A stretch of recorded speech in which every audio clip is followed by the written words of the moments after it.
estava de motorista no ABT-7, que era a primeira linha. E como era uma ocorrência grave, né, a gente sabia que eu vim o mais rápido possível. Cheguei aqui por volta das 22 horas e essa porta aqui já estava saindo labaredas aqui por baixo, porque tinha álcool queimando.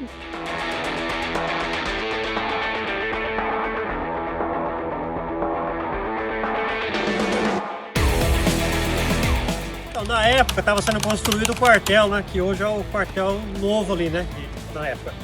E a gente ficava lá de guarda, porque tinha muito material, eles tinham medo que roubasse material, então toda noite ia um militar pousar lá. Nessa noite eu estava lá. Aí por volta de umas 10 horas, mais ou menos, 10 e pouquinho, na época também, o soldado Edson, né? Ele passou lá com a segunda linha, com o caminhão de segunda linha, falando que tinha um incêndio grande, né? Grandes proporções.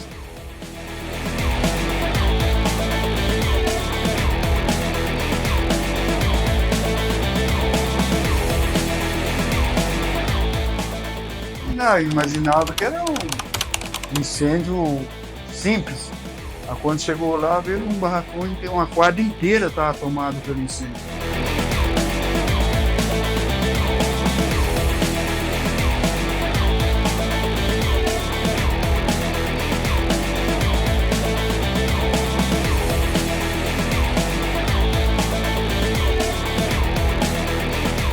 Aquele dia foi um dia bem atípico para nós, né? Era um dia que eu estava de folga, já estava me preparando para ir dormir, quando um vizinho chegou na minha casa, sabia que eu era bombeiro, começou a bater no portão lá e chamava bombeiro, bombeiro, bombeiro e tal. Eu saí meio assustado, falei, foi. Aí me informou que estava pegando fogo no Dias Martins e perguntou se eu queria ir lá, porque naquela época a comunicação era muito difícil, né? Nem todos tinham telefone, celular não existia. E daí ele me informou que estava pegando fogo lá. Eu disse para minha esposa naquela época lá que eu tinha que ir trabalhar. E nisso daí eu já me preparei, peguei a minha farda lá, me troquei e ele me levou em um Passat. Como ele era um vizinho, né? Ele tinha o carro e eu não tinha carro naquela época. Daí ele me levou de Passat até o Dias Martins, onde eu me apresentei pro comandante da época. Quando foi aberta a porta, nós vimos que tinha um caminhão incendiado ali. E o incêndio propagou, foi propagando até a gente tomar conta do barracão todo. Daí eu vi que a coisa ia ficar feia. Aí nós viemos pra cá. Chegando aqui, o incêndio estava mais naquela parte de lá, onde tinha pinga, tinha álcool, né? Tinha bastante produto inflamável ali. E a gente começou a combater aquele incêndio. Já estava outro caminhão também. Combatendo um certo tempo ali, acabou a água do nosso caminhão. A gente foi reabastecer. Só que nesse intermédio de você ir abastecer e voltar, na hora que nós chegamos aqui de volta, infelizmente o fogo já estava praticamente em todo o barracão. Tá? Aí a gente veio nessa porta principal aqui do escritório. Já estava aberta, alguém abriu e estavam tirando alguma coisa. E aí foi por onde a gente continuou o nosso combate aqui, mas infelizmente não tinha mais o que fazer, porque devido a materiais de alta combustão, não tinha mais o que fazer. Queimou praticamente tudo, né? Trabalhamos aquela noite inteira e no outro dia até de tarde. Eu fui embora, já era 4, 5 horas da tarde, que daí foi trocando o pessoal, né, na hora do rescaldo. Assim, nós chegamos lá na faixa de umas 10 horas da noite e amanhecemos o dia fazendo rescaldo. E depois veio outra guarnição e assumiu fazendo rescaldo. Isso foi até 10 horas, 11 horas da manhã, era muita coisa. Nossa guarnição saiu de serviço aqui mesmo no local do incêndio e a guarnição que entrou rendeu nós aqui mesmo. E a gente foi para casa e eles continuaram combatendo. E parece que no terceiro dia que eu entrei, eu vim para cá para fazer o rescaldo.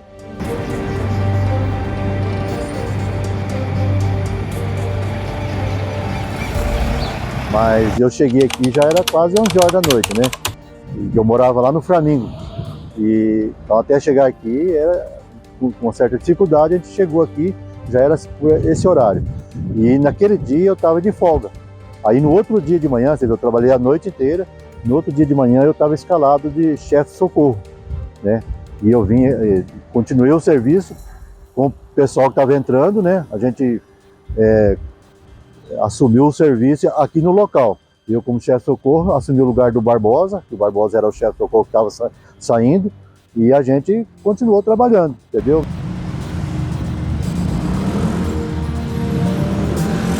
E chegando aqui eu vi uma cena assim, uma triste, né? Chamas por todo lado, muita gente, os irmãos de farda, os amigos nossos trabalhando, e eu imediatamente já entrei naquela porta, tinha uma porta ali, tinha uma guarnição trabalhando ali, né?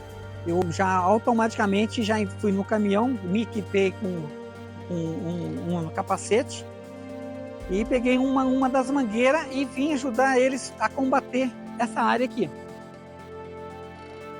Aí nós fomos proteger as casas vizinhas, né? Tanto a casa do prédio ali como o fundo aqui também. Aí tinha uns caminhões aqui da empresa, já tiraram também os caminhões, né? A gente notava que ele podia ter propagado muito mais, entendeu? Ele podia ter descido aqui a Rua Avestruz, pegado que nem você viu ali ao lado na Irapuru ali, ó, é um sobradinho, né? E esse sobradinho poderia muito bem ter aquecido e pegado fogo. Além descendo também a rua Tico-Tico também, entendeu? Era tudo casa de madeira. O fundo aqui era tudo casa de madeira. Então a preocupação era, nossa, era dobrado demais.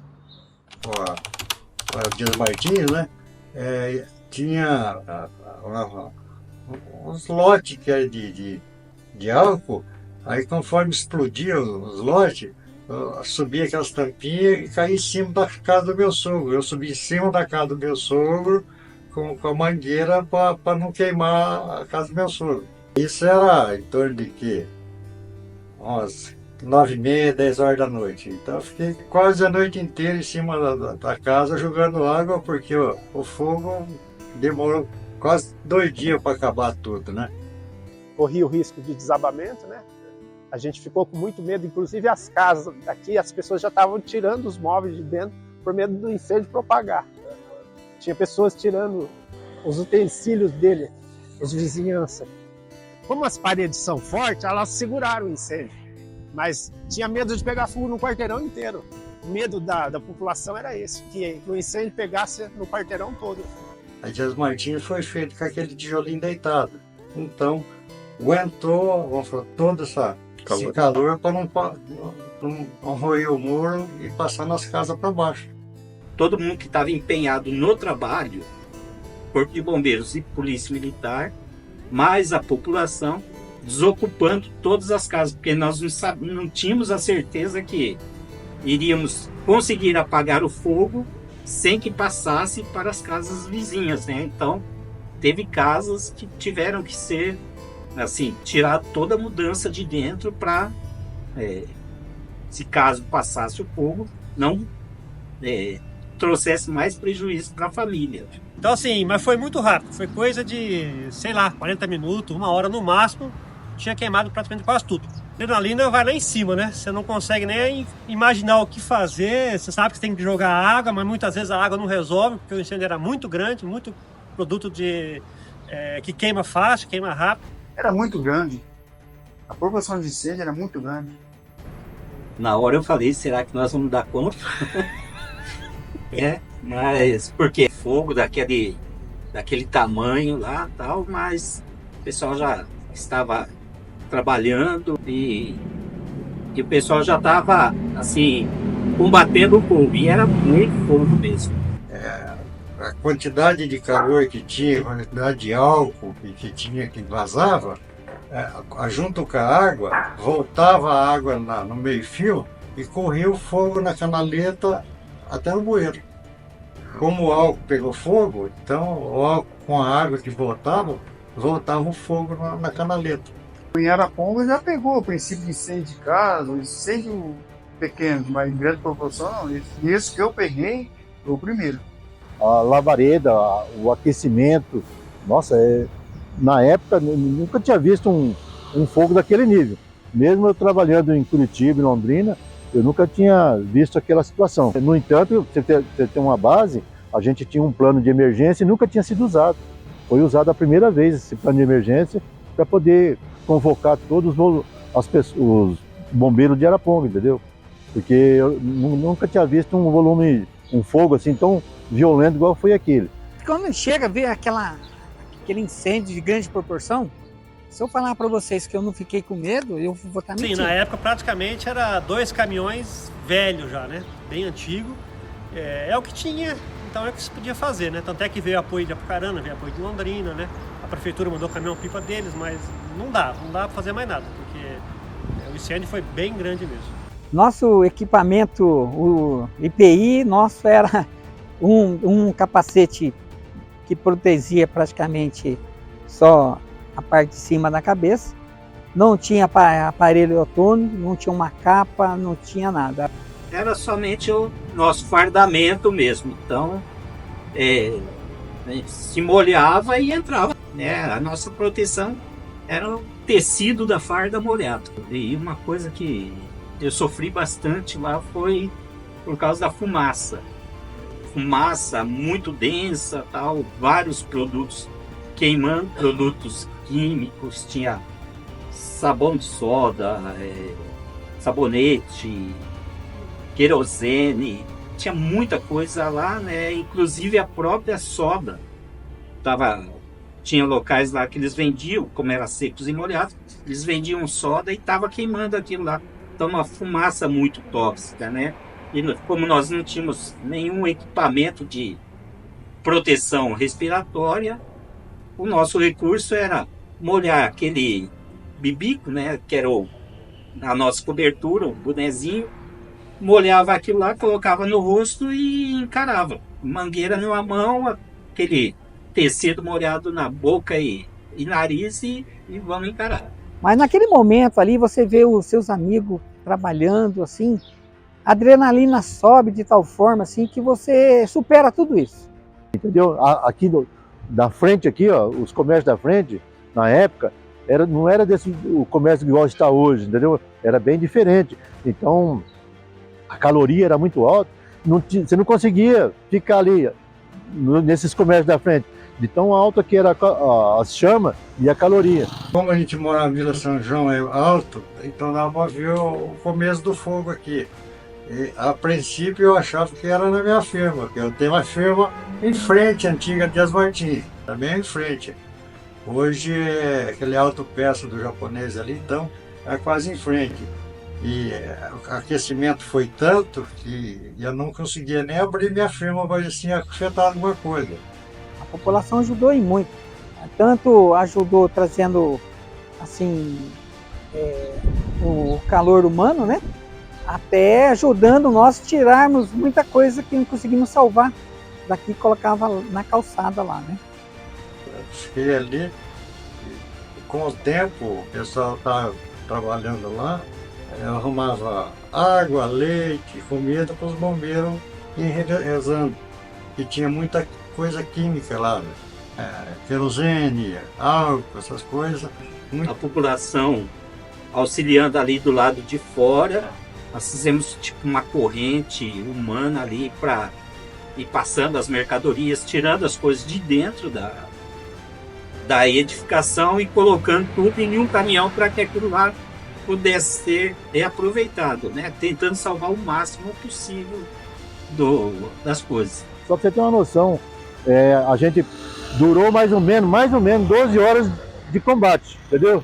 Foi mais ou menos assim umas 12 horas de combate, e aí o rescaldo demorou tranquilamente umas 36 horas. De vez em quando que a gente passa ali, eu relembro aquela imagem daquele incêndio, né, cara?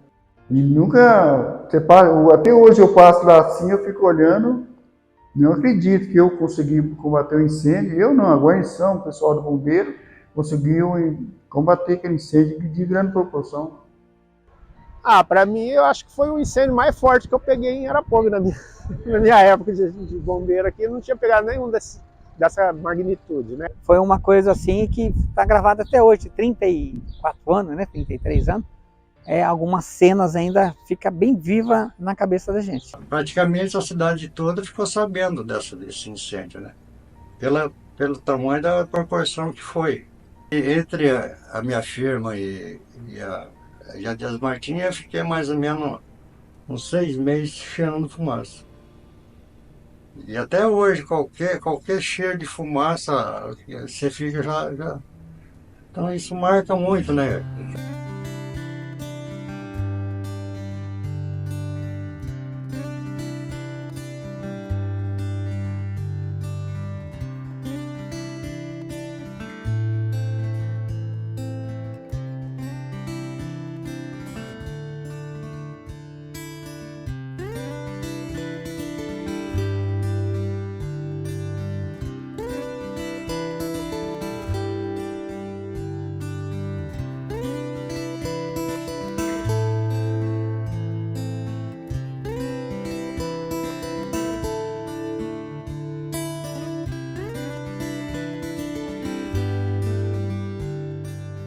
Ó, toda vez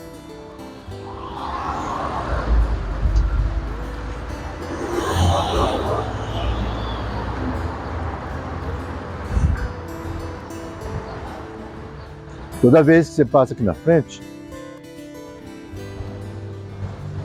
essa imagem vem. Por quê?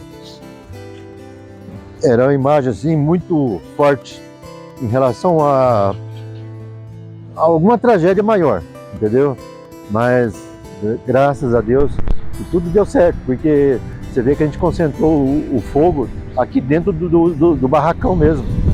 Eu imagino quem chegou primeiro, o chefe do socorro, por exemplo, no caso foi o Reinaldo que chegou, eu fico imaginando o Reinaldo chegar numa situação dessa, quando ele chegou, ele foi o primeiro, né, bombeiro que chegou. Eu posso assim afirmar, na época, pela situação, pelo que nós tínhamos em mãos, todos foram verdadeiros heróis, com certeza absoluta.